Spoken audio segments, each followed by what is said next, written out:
आज मैं फिर आपके सामने नए टॉपिक के साथ, और टॉपिक है आज का Newton third law of motion and gravitation.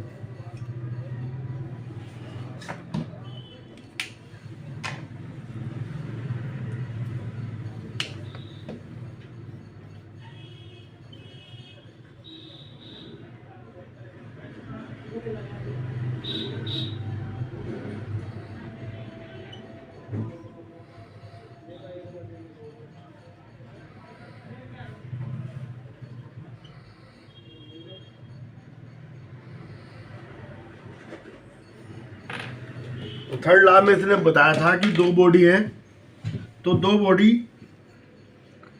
कोई सी भी है वो एक दूसरे को अपनी तरफ एक फोर्स लगाती है, अट्रैक्शन फोर्स होता है। ठीक है, अर्थ का अट्रैक्शन फोर्स ग्रेविटेशन कहलाता है ना।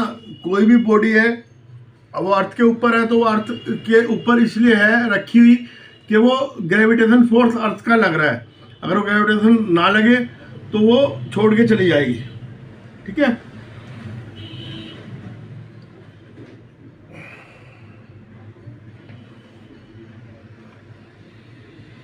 ठीक है ना। अर्थ बड़ी है और ये है, अर्थ इस पे लगा रही है अपना फोर्स, ये इस पे लगा रहा है। इसका फोर्स ज़्यादा है तो ये यहाँ पे रहेगा, जाएगा नहीं कहीं। ठीक है, अपोजिट फोर्स। अब हम कहते हैं force is equal to mass into acceleration होता है। ठीक है, और acceleration is equal to force upon mass. हमें कह रहे हैं कि भाई ये लगा रही है तो ये पृथ्वी जो हमारी अर्थ है ये क्यों नहीं खींच सकती, ये भी तो लगा रहा है। ठीक है,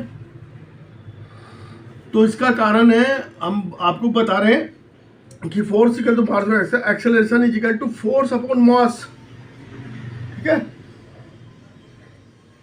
तो mass of stone is very small due to the force produce a large acceleration on it. ठीक है, मास कम होगा, एक्सेलरेशन बढ़ जाएगा। ठीक है, स्टोन बहुत छोटे मास का है। ठीक है, mass of stone less due to which the gravitational force produce a large acceleration on it. Due to the very large mass of Earth, the gravitational force produce very small acceleration in the Earth. ठीक है, ये जो produce करेगा ये तो कम करेगा। ठीक है, और जो अर्थ है वो ज्यादा करेगी। अर्थ तो करती है 9.8 मीटर पर। अब 1 kg का मान लो एक है, ठीक है, 1 kg का स्टोन है, ये 1 kg का स्टोन, तो ये कितना प्रोड्यूस कर देगा? 1.63 इंटू 10 की पावर -24 मीटर पर सेकेंड स्क्वायर, इतना करेगा ये। अर्थ इतना कर रही है, ये इतना करेगा। माइनस में जाके लग जाएगा, कोई उसकी कोई वैल्यू नहीं है। माइनस में जाके करेगा तो अर्थ को ये नहीं खींच पाएगा, तो अर्थ इसे खींच लेगी। ठीक है, ये acceleration produce by the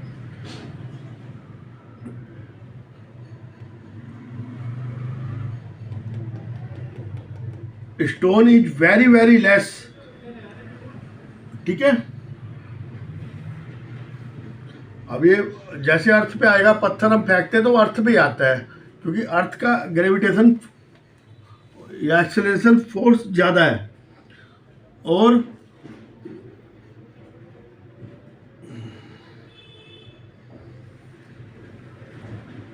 acceleration जो है inversely proportional to the mass होता है।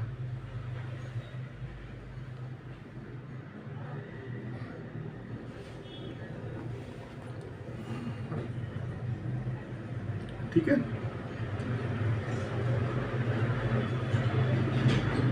मास ऑफ स्टोन बहुत कम है,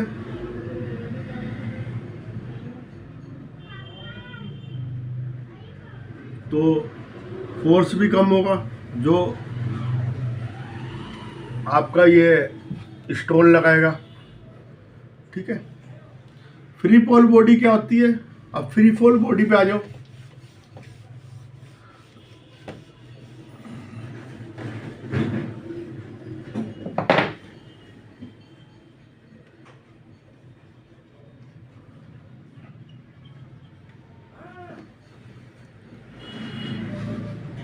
आपने देखा होगा कि डिफेंस वाले वो हेलीकॉप्टर से डाई मारते हैं, फ्री फॉल बॉडी है वो। हमने एक बॉडी को ऊपर जाके बहुत ऊपर की मीनार से छोड़ दिया, उसमें ग्रेविटेशनल फोर्स के अलावा कोई फोर्स नहीं लग रहा है, तो वो फ्री फॉल बॉडी कहलाती है। उसमें सिर्फ ओनली वन फोर्स लग रहा है, ग्रेविटेशनल फोर्स, और ठीक है, उसके अलावा कोई फोर्स नहीं लग रहा, तो फ्री फॉल बॉडी हुई। अब मान लो कि ये आपकी कुतुब मीनार है, ठीक है। हमने यहां से ऊपर से दो पत्थर फेंके, एक बड़ा एक छोटा। अब बताओ मेरे को कौन सा पहले आएगा? इमेजिन करो, हर एक इमेजिन करेगा कि बड़ा पहले आएगा, क्योंकि पहले थ्योरी थी कि बड़ा पहले आता है छोटा बाद में आता है। ऐसा नहीं है, दोनों बराबर टाइम पे आएंगे, क्योंकि इसका सरफेस एरिया ज़्यादा है, इस पर रेजिस्टेंस ज़्यादा लगेगा नीचे, तो इसका सरफेस एरिया छोटा है, इस पर रेजिस्टेंस कम लगेगा, तो इसका एक्सेलरेशन ज़्यादा होगा, इसका कम होगा। ग्रेविटेशनल फोर्स तो एक ही है दोनों के ऊपर, ठीक है।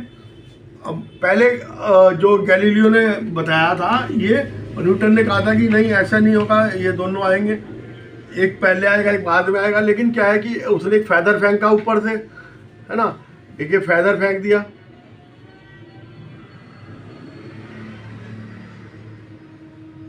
और एक स्टोन फेंका, दोनों को फेंका, ये बाद में आता है ये पहले आता है, तो उसने ये तो देख लिया आता है, लेकिन उस ये बाद में आएगा, है ना, फैदर, और स्टोन पहले आएगा। परंतु but difference between this and this, क्योंकि इसका सरफेस एरिया ज़्यादा है, इस पे जो हवा का भी वो लगेगा, है ना, और ये अगर हम बिल्कुल वैक्यूम में फेंकें, वैक्यूम हो, जब हम डालें पत्थर, तो फिर बड़े वाला ज़्यादा पहले आएगा, क्योंकि रेजिस्टेंस इस पे एयर का ज़्यादा है फैदर पे, इसलिए घूमता घुमाता आता है। ये पत्थर पे कम है क्योंकि सरफेस एरिया कम है, तो ये पहले आता है, ठीक है। ये नहीं कि हल्की चीज़ है तो बाद में आएगी और भारी चीज़ पहले आएगी। आप ऊपर से कुछ भी फेंक के देखिए तो आप देखेंगे कि ये आती है। Acceleration is free falling body is same of all body but does not depend on the mass, ठीक है, मास पे डिपेंड नहीं करती। The acceleration object free falling body toward the earth does not depend on the mass of the object, mass पे depend नहीं करती, मास पे depend नहीं है, ठीक है, नो डिपेंड ऑन द मास।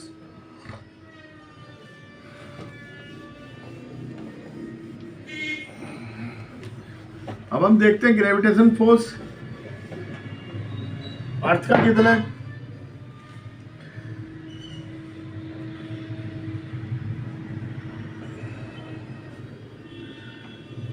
अगर हम कोई ऑब्जेक्ट नीचे फेंकते हैं तो इसका यूनिफॉर्म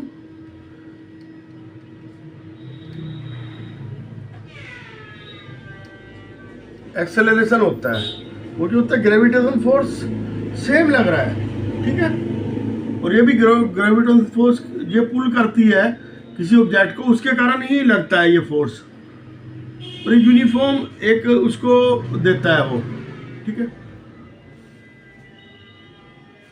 यूनिफॉर्म एक्सेलरेशन है। ये घटेगा बढ़ेगा नहीं। और इसकी जी की वैल्यू होती है 9.8 metre per second square. Acceleration when a body dropped free falling, ठीक है, ये बोल है ये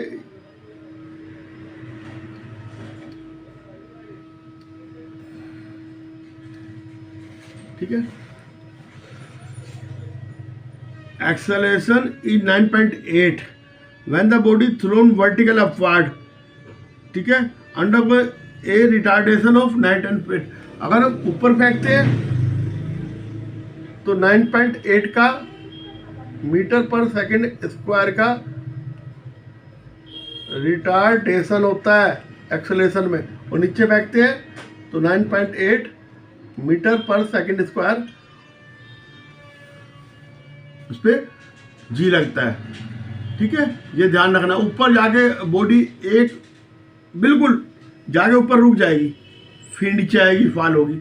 अगर आप ऊपर पत्थर फेंकते हैं तो ऊपर जाके एक जगह रुक जाता है, फिर नीचे आता है, ठीक है, क्योंकि ग्रेविटेशन फोर्स उसके ऊपर लगता रहता है, उसकी स्पीड कम करता रहता है, एक्सेलरेशन कम करता रहता है। Retard 9.8 metre per second square के हिसाब से रिटार्ड करता रहता है, ऊपर जाके फिर वो एक जगह रुक जाता है और फिर वो धीरे धीरे करके नीचे फॉल होता है, ठीक है। और वो इसका यूनिफॉर्म एक्सेलरेशन है जब वो नीचे आएगा, ठीक है।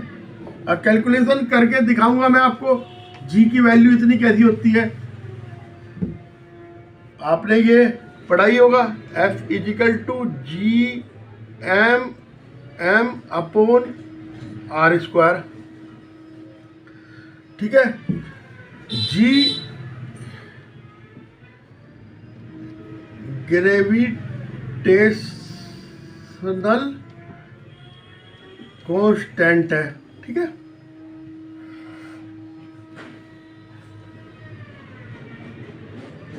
Force is equal to mass into, ये भी आपने पढ़ाया, इसको याद रख दो, m इंटू एक्स है G M upon R square. ये m से m उड़ गया, a equal to G M upon R square, ठीक है। जी ग्रेविटेशनल कांस्टेंट है, M mass of the earth है, R radius of the earth,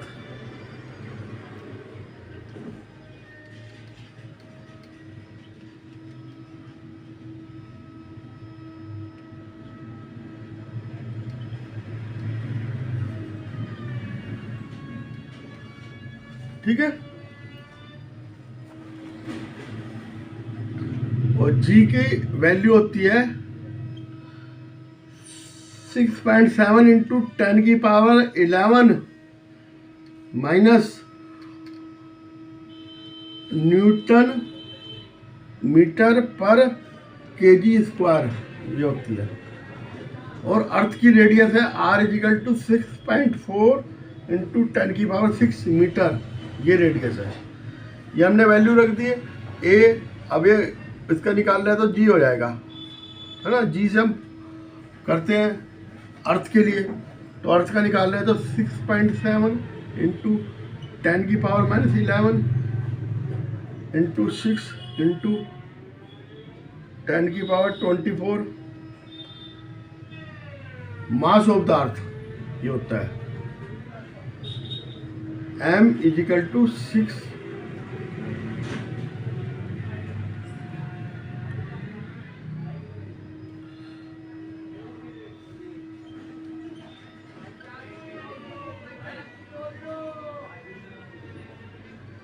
ठीक है। इसको अपॉन 6.4 इंटू 10 की पावर 6 का होल स्क्वायर, आर आ गई, एम आ गई, जी आ गया, ये आ गया, ये जी निकल आएगा 9.8 मीटर पर सेकंड स्क्वायर, ठीक है।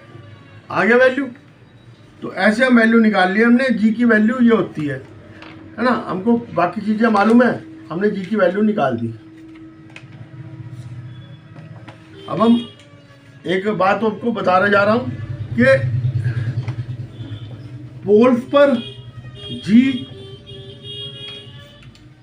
मैक्सिमम होता है, क्योंकि अर्थ की रेडियस कम हो जाती है पोल्स पे, है ना। ऐसे है पृथ्वी, ये पोल्स है, ये रेडियस कम होगी, और ये इक्वेटर है, इक्वेटर पे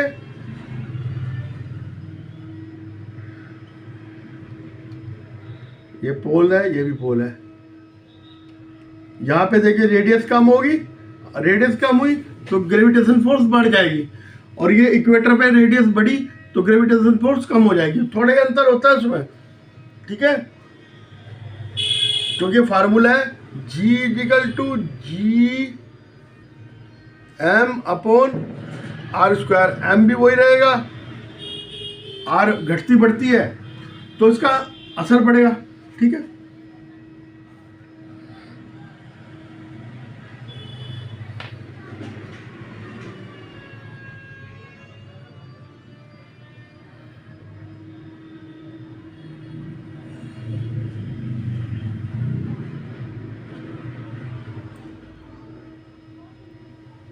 अब हम देखते हैं ऊपर है नीचे जाने पर अर्थ के, ठीक है। अगर हम 200 मीटर देखते हैं कि जैसे ये रेडियस बढ़ेगी तो जी की वैल्यू कम होती जाएगी, ठीक है। अब 200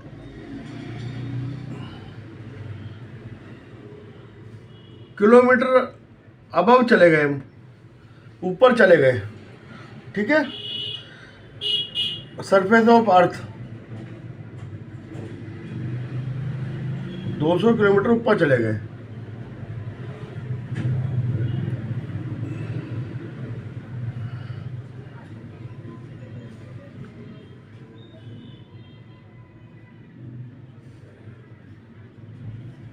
और 1000 चले गए एल्टीट्यूड में तो 7.35 मीटर पर सेकेंड स्क्वायर।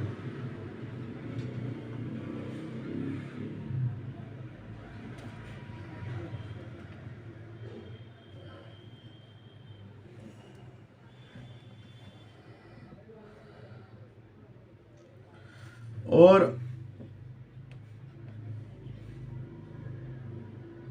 10,000 चले गए ऊपर 1.49 मीटर पर सेकेंड स्क्वायर, ठीक है। हम हाई एल्टीट्यूड पे जाएंगे, ऊपर जाएंगे तो जी की वैल्यू घटेगी, और अगर हम नीचे आते हैं, इनसाइड द अर्थ आते हैं, तो तब भी जी की वैल्यू घटती है, रेडियस घटती है। ऊपर जाएंगे तब भी घटेगी सरफेस से, मतलब अर्थ के सरफेस से ऊपर जाएगी जब भी घटेगी, नीचे जाएगी जब भी घटेगी जी की वैल्यू, ठीक है। बस ये आपको ध्यान रखना है।